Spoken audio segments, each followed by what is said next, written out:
Assalamualaikum warahmatullahi wabarakatuh. Kami dari mahasiswa Universitas Prima Indonesia, Fakultas Ekonomi Bisnis. Video ini untuk menyelesaikan tugas Ekonomi Bisnis Internasional. Dosen pengampu Ibu Maisarah Batubara SE MSI. Materi Manajemen Strategis Internasional. Manajemen Strategis Internasional.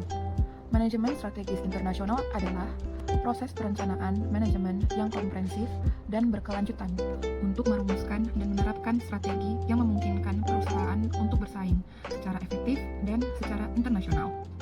Proses pengembangan strategi internasional dinamakan strategic planning.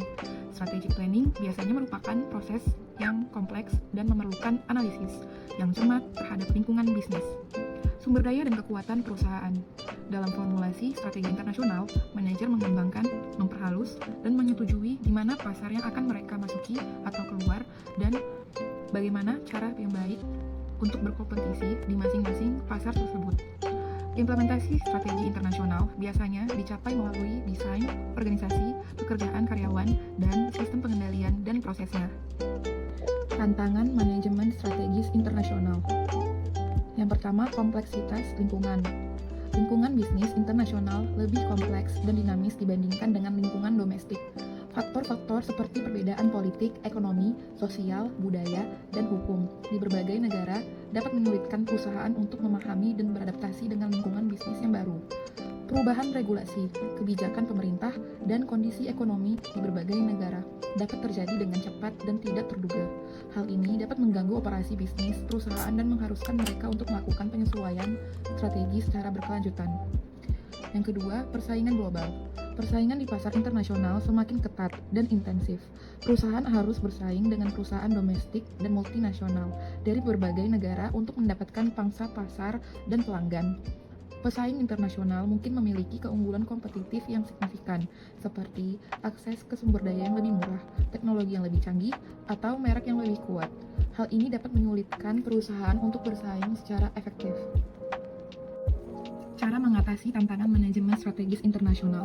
Yang pertama, melakukan analisis lingkungan yang menyeluruh dan berkelanjutan untuk memahami peluang dan tantangan di pasar internasional.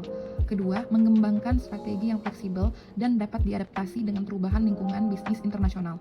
Ketiga, membangun hubungan yang kuat dengan mitra bisnis, karyawan, dan pelanggan di berbagai negara.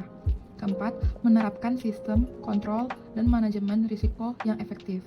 Kelima, meningkatkan pelatihan dan pengembangan karyawan untuk meningkatkan mereka dalam menghadapi tantangan bisnis internasional.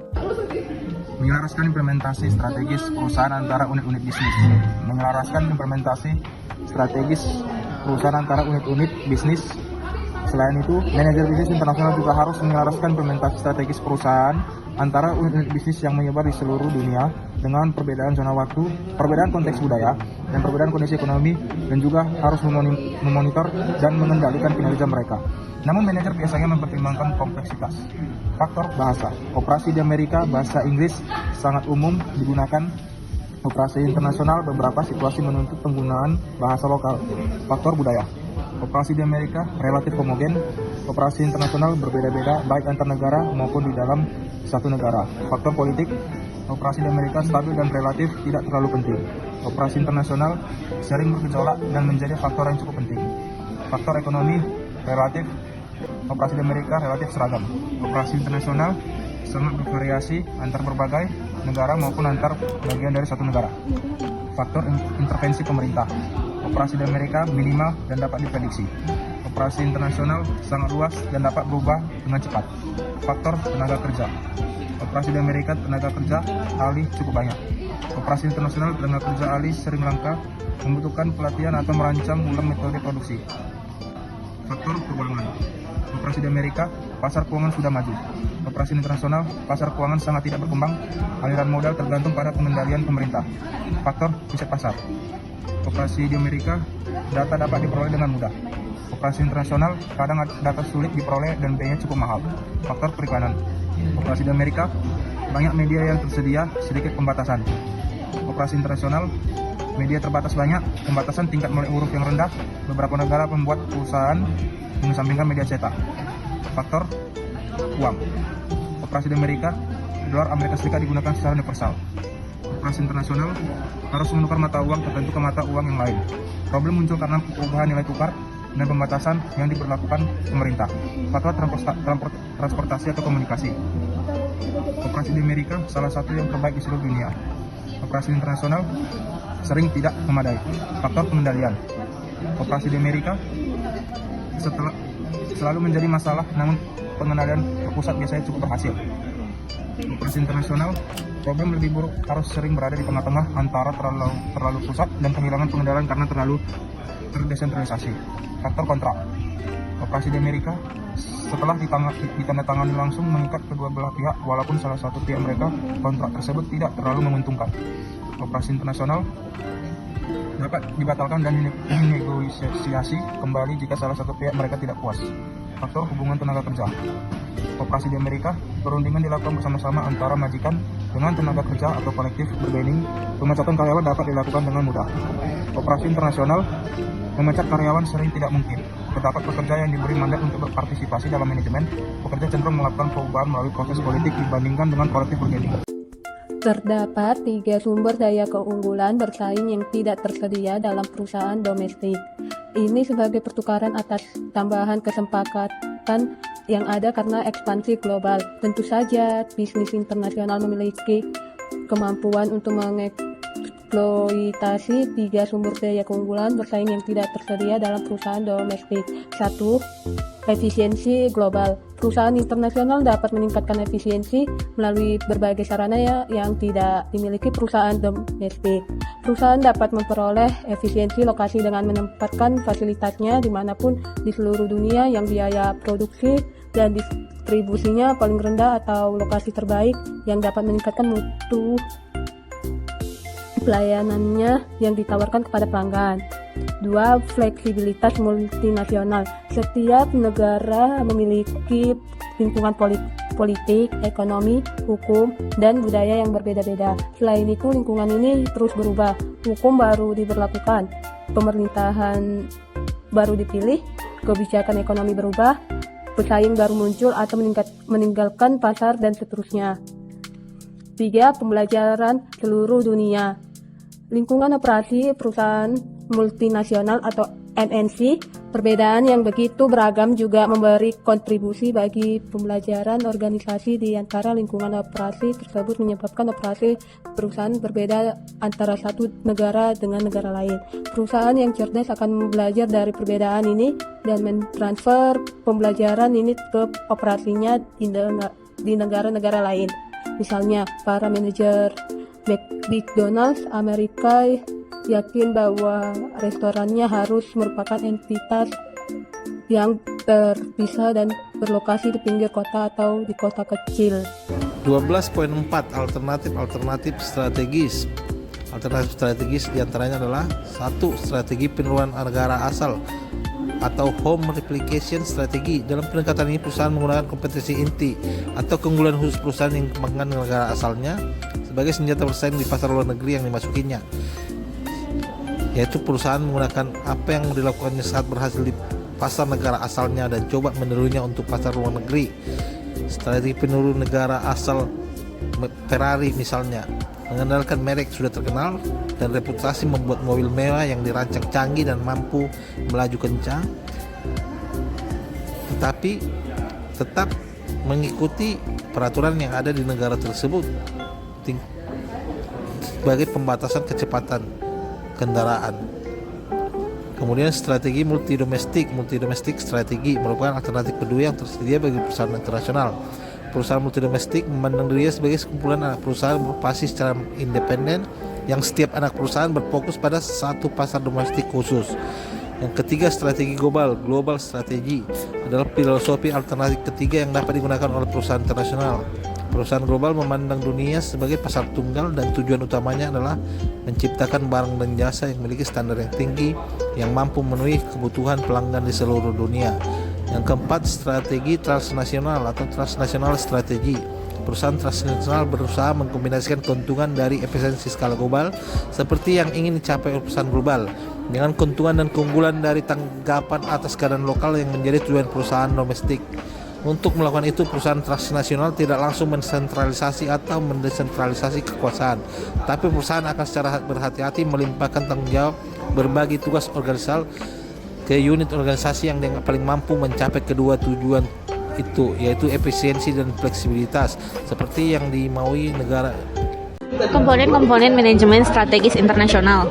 Setelah menentukan seluruh filosofi strategis internasional bagi perusahaan, manajer-manajer yang terlibat dalam rencana strategis internasional harus berkonsentrasi pada 4 komponen dasar dalam pengembangan strategi.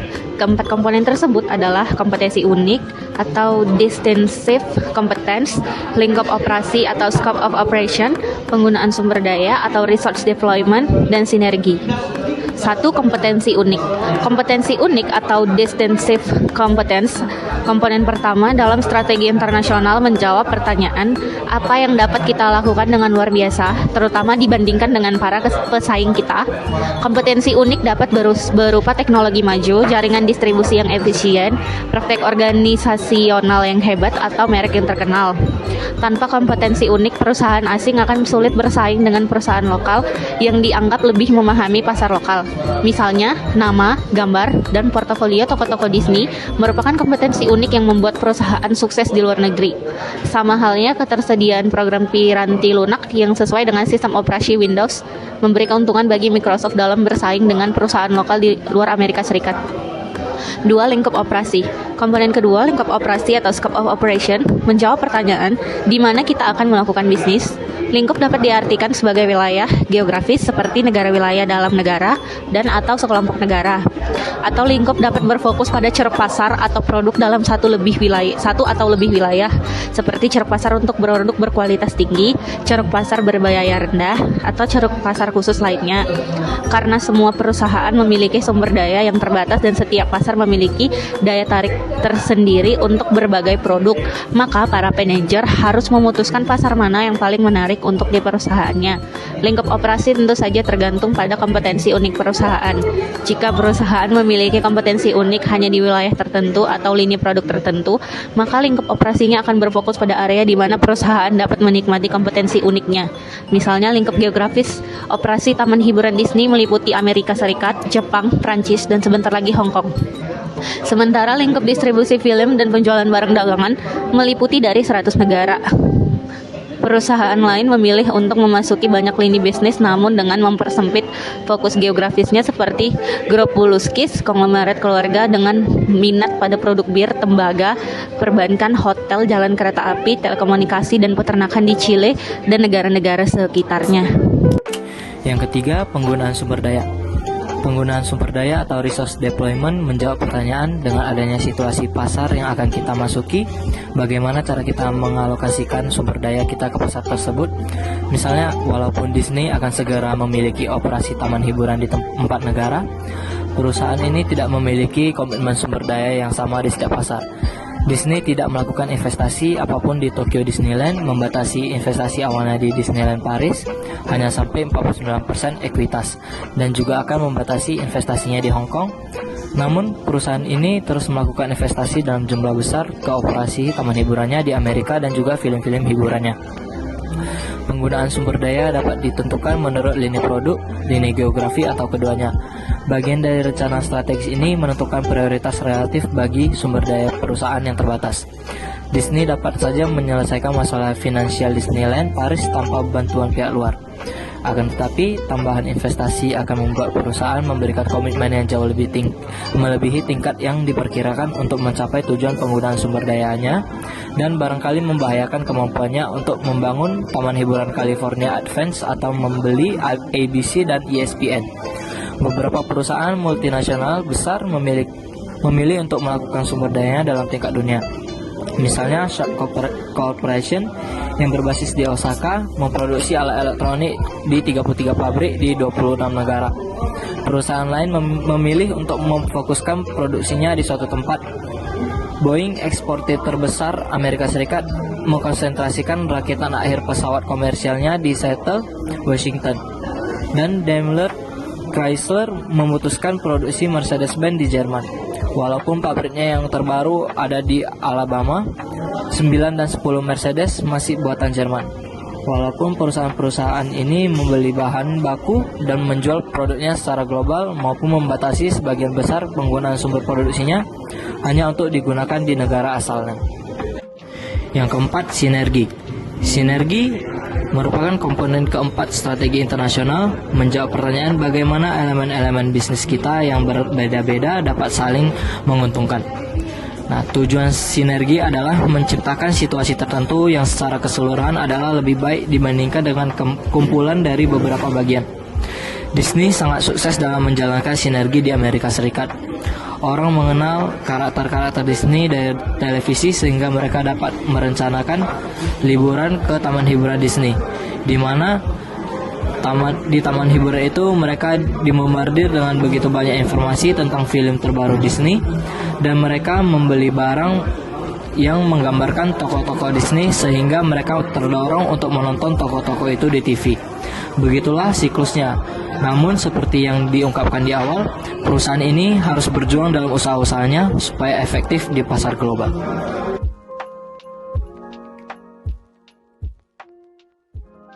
Yang keempat, sinergi. Sinergi merupakan komponen keempat strategi internasional, menjawab pertanyaan bagaimana elemen-elemen bisnis kita yang berbeda-beda dapat saling menguntungkan. Nah, tujuan sinergi adalah menciptakan situasi tertentu yang secara keseluruhan adalah lebih baik dibandingkan dengan kumpulan dari beberapa bagian. Disney sangat sukses dalam menjalankan sinergi di Amerika Serikat.